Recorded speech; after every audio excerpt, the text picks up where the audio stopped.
Miami attracts many visitors with its beaches and nightlife, but underneath this scenery lies a darker reality.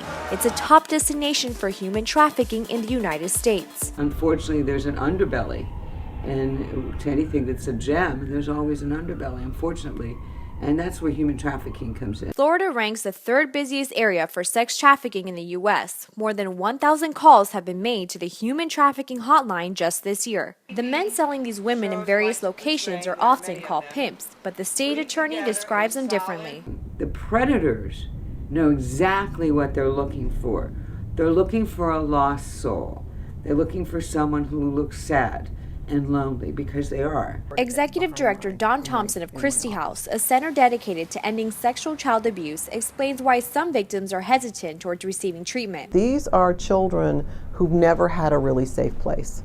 That anybody who shows any kindness to them usually wants something from them. They often convince themselves that this trafficker, this person who's coerced them into this situation, is their boyfriend, is their caretaker, and that they really are bonded to this person. It's important that these victims are placed into therapy once they're rescued, as they may be required to testify their story in front of a court. The justice system may, at some point, require her to sit in a room with these horrible people and remember the horrible things they did.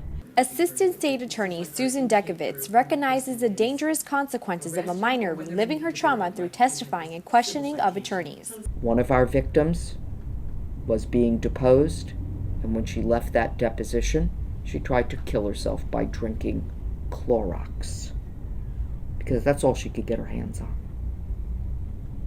Is that an acceptable consequence? Obviously not. Community efforts from local agencies provide critical resources for trafficked victims.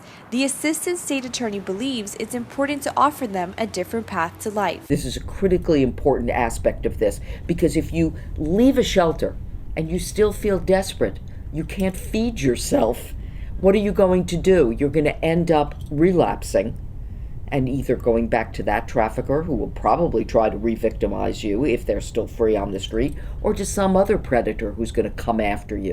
If you or someone know a victim of human trafficking, you're urged to call the number down below. For Bay News, this is Kim Rivera.